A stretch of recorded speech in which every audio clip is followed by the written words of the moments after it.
గుడ్డు పోయిందా? లేదు. ఆ ఫుల్ బుడ్డు తాగి అందరితో గొడవ పడుతుంది. గుడ్డు చేసిన రచ్చ మామూలు రచ్చ కాదు. Hello, welcome to Telugu 360. నేను Veena Sadhineni. Bigg Boss 9 nominations start అయిపోయాయి. నామినేషన్స్ 2 రోజులు జరగడం, ఈ వీక్లోనే జరగడం విశేషంగా చెప్పుకోవచ్చు. ఎందుకంటే మనం నిన్న మాట్లాడుకున్నట్లుగా ఎన్ని రోజులు ఒక వారం చూసి నెక్స్ట్ డేకి నామినేషన్స్ వేయడం కామన్ ప్రక్రియ. కానీ ఇప్పుడు వెళ్ళిన 3వ రోజు నుంచే స్టార్ట్ చేయడం, ఆ నామినేషన్స్ 2 రోజులు ఉండటం బాబోయ్ అనిపించేసింది.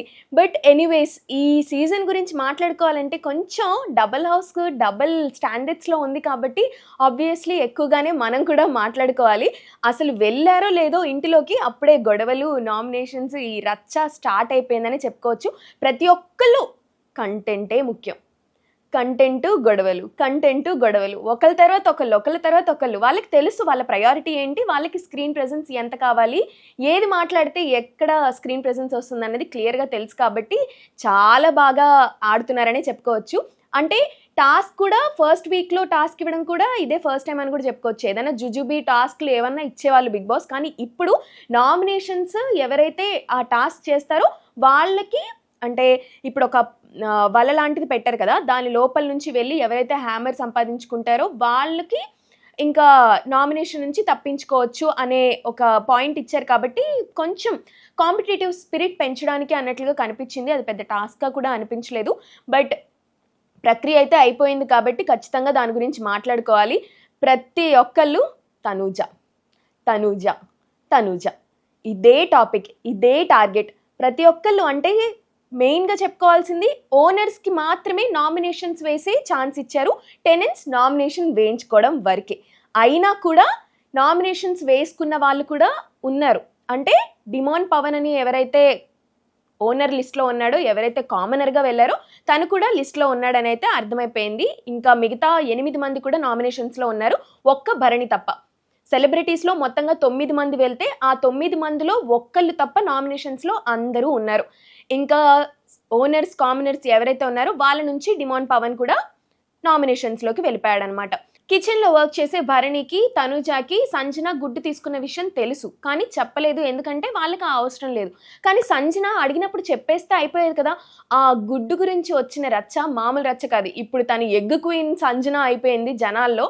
అంత దారుణంగా ఆడేసుకుంది అనమాట. రచ్చ చేయడంలో బెస్ట్ అని సంజన నిరూపించేసుకుంది ఫస్ట్ వీక్లోని. ఫస్ట్ డే 1 బాత్రూమ్ దగ్గర షాంపూలు, ఈ కండిషనర్లు లోపల పెట్టింది తీయమని చెప్పినందుకు ఒక గొడవ. ఆ తర్వాత మిగతా హౌస్ మేట్స్ అందరితో నేను తీయను, మీరు ఏం చేసుకుంటారో చేసుకోండి, ఇదొక గొడవ. వీళ్ళందరి మాట వినడం లేదు అన్నది ఇంకొక గొడవ. ఎట్లా చూసుకున్నా కంటెంట్ ఇవ్వడంలో సంజన ఉంది కాబట్టి ఒకవేళ నామినేషన్స్లో వచ్చినా సంజన మాత్రం బయటికి రాదు అన్నది అర్థమైపోయింది. ఇంకా ఎవరున్నారు అంటే తనూజ కంపోజ్డ్గా ఆడుతుంది అని చెప్పుకోవచ్చు. కానీ ఎందుకు ప్రతి ఒక్కళ్ళు ఆమెను పాయింట్అవుట్ చేస్తూ, నువ్వు ఇంకొక ఫేస్ కూడా ఉంది, నువ్వు పెట్టేటప్పుడు అన్నపూర్ణాదేవిలా పెట్టట్లేదు అంట హరీష్ చెప్పాడు. నామినేషన్స్ పాయింట్స్లో శ్రీజ మాట్లాడుతుంటే మధ్యలో వచ్చిన హరీష్ ఏమంటాడంటే, నువ్వు తృప్తిగా పెట్టట్లేదు అన్నది చెప్పేశారు. వండడమే ఎక్కువ అంటే వీళ్ళకి పెట్టడం, తృప్తిగా పెట్టడం, వీళ్ళకి నచ్చినట్టుగా పెట్టడం అనేది అన్నెసరీ టాపిక్. చాలా ఎక్కువ చేసేస్తున్నారు ఈ కామనర్స్ అయితే. నిన్న కూడా చెప్పుకున్నాము.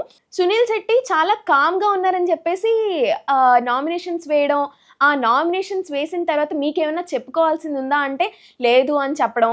దీంతో సంజన మళ్ళీ దూరి ఏదో మిమ్మల్ని అడుగుతున్నారంటే నాకు అర్థమైంది, నాకు తెలుగు వచ్చు అని చెప్పడంతో సునీల్ శెట్టి గ్రాఫ్ ఆ మాత్రం పెరిగిపోయిందనమాట. అంటే అప్పటి వరకు చెప్పిన పాయింట్స్ అన్నీ విన్నారు.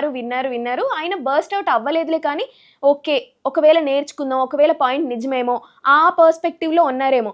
అందులో ఈ సంజన వచ్చేసి మీకే చెప్తున్నారు, మీకే ఏమన్నా పాయింట్ చెప్పాలంటే నాకు తెలుగు అర్థమైంది అని ఒక పంచ్ ఇచ్చేసారనమాట. అది మాత్రం జనాలకి తెగ నచ్చేసింది. అందుకని ఒకవేళ నామినేషన్స్లో ఉన్న టాప్ 2లో మాత్రం ఉంటారు, అంటే సేవ్ అయిన మనుషుల్లో ఆయన ఉంటారు అని చెప్పేసి కూడా అందరూ అనుకుంటున్నారు.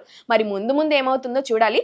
రాము రాథోడ్ బొంబాయికి ఫుల్ ఫేమస్ అయిపోయాడు. అదే క్లిప్తో వచ్చాడు లోపలికి, కానీ లోపల మాత్రం ఏమీ లేదు, డల్లా అన్నట్టుగా కనిపిస్తుంది.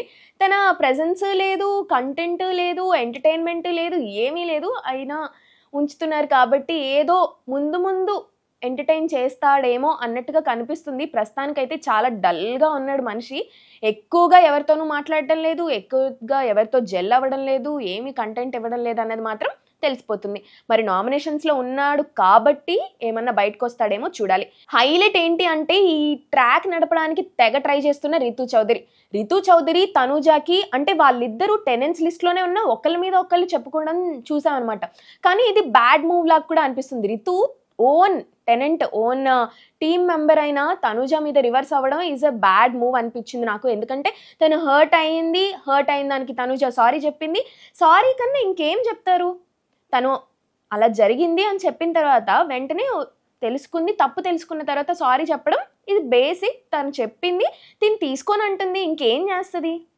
తనూజ ఇంకా చేతులు వదిలేసి అవునా నువ్వు తీసుకోవా, నా సారీ తీసుకోవా, సరే అని చెప్పేసి వదిలేసింది. కానీ రీతుకి ఏం కావాలో అర్థం కాలేదు. కానీ ఉన్న ఓన్ టీమ్ మెంబర్ మీదే ఇలాగా నామినేషన్ వేయడం మాత్రం బ్యాడ్ మూవ్ అని చెప్పుకోవచ్చు. సో తనుజ మీద ఉంది, రితు చౌదరి మీద కూడా నామినేషన్స్ ఉన్నాయి. ఇంకా సునీల్ శెట్టి కూడా అయిపోయాడు. ఆ తర్వాత సంజన అయితే ఆల్రెడీ నామినేషన్స్లో ఉంటుంది అని ఎప్పుడైతే గొడవ అయిందో అప్పుడే మన అందరికీ అర్థమైపోయింది. ఇంకా తర్వాత ఇమ్మాన్యుయల్ చాలా బాగా ఎంటర్టైన్ చేస్తున్నాడు. ఇమ్మాన్యుయల్ అందరికీ సపోర్టివ్గా ఉంటున్నాడు అని చెప్పేసి క్లియర్గా కనిపిస్తుంది. కాబట్టి నామినేషన్స్లో ఉన్న బతికిపోతాడని అయితే అనిపిస్తుంది. కానీ ఎంటర్టైన్ చేసే వాళ్ళల్లో ప్రథమంగా వినిపించేది మాత్రం ఇమ్మాన్యుయలే, అది క్లియర్గా అందరికీ తెలుస్తుంది. కాబట్టి ఈ సృష్టి వర్మ అసలు హౌస్లోకి వెళ్ళింది మొదలు అలా కూర్చుంటుంది తప్ప ఏమి చేయట్లా. లిటరల్గా తింటున్నారు, కూర్చుంటున్నారు, అలా ఏమన్నా అయితే అలా చూస్తున్నారు తప్ప పెద్ద కంటెంట్ లేదు, ఏమీ లేదు. దానికి తోడు ఆమె అసలుకి ఏమీ ఒపీనియన్ షేర్ చేసుకునే మనస్తత్వంలాగా కూడా కనిపించడం లేదు. చాలా వియర్డ్గా కూడా అనిపిస్తుంది స్క్రీన్ పైన. స్క్రీన్ ప్రెసెన్స్ కూడా అంతగా నచ్చే విధంగా లేదు. డాన్స్ మార్నింగ్ చేయాలి, 3 days 4 days అవుతుంది. ఈ 4 daysలో ఎక్కడ పెద్ద మూవ్స్ అయితే కనిపించలేదు. మిగతా వాళ్ళతో జెల్ అవుతుందా అంటే అది కూడా ఎక్కువగా లేదు. మరి సృష్టి వర్మ అనే నామినేషన్స్లో అది కూడా డేంజర్ జోన్లో ఉంది అని పక్కాగా చెప్పేసుకోవచ్చు. ఇప్పుడు ఫ్లోరా షైనీ వచ్చేసి తనకి భాష రాకపోయినా షీఈస్ ట్రైయింగ్ హర్ అట్మోస్ట్ అని చెప్పుకోవచ్చు. అందరితో మాట్లాడుతుంది, గొడవలు అయినప్పుడు ఫీల్ అవుతుంది, చెప్పుకుంటుంది అందరితో. అంటే మెయిన్గా కామనర్స్తో చాలా క్లోజ్గా అయితే కనిపించింది ఈ మనిషి అయితే.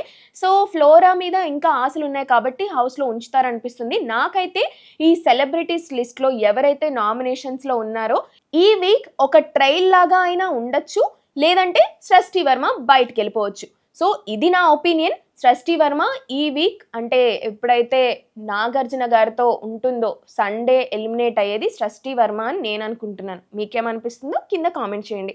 ఇప్పుడే ప్రోమో వచ్చింది కదా, సో Day 4 ప్రోమో 1 చూసినట్లయితే ఇమాన్యుయల్ అయితే ఫుల్గా ఎంటర్టైన్ చేస్తున్నారు. హౌస్లో కొద్దో గొప్ప ర్యాపో మెయింటైన్ చేస్తూ ర్యాపోని ఒక పాజిటివ్ వేలో తీసుకెళ్తున్నాడు అంటే ఇమాన్యుయల్గా కనిపించింది. ఇంకా రీతు చౌదరి అయితే ట్రాక్లు నడపడానికి ఎవరున్నారా, ఏ డైలాగ్ వేస్తే ఎవరు పడతారా అన్నట్టుగా ట్రై చేస్తుంది. అండ్ బిగ్ బాస్ కూడా స్లోగా హింట్స్ ఇస్తూ వస్తున్నాడు అనమాట. ఎప్పుడైతే రీతు కనిపిస్తుందో వెంటనే పవన్ని చూపిస్తున్నాడు. మరి ముందు వాళ్ళకే ట్రాక్ నడిసిద్దో లేదో చూడాలి. కానీ ఎంటర్టైన్మెంట్ వైజ్గా అయితే ఇమాన్యుయల్ చాలా టాప్ చేస్తున్నాడు.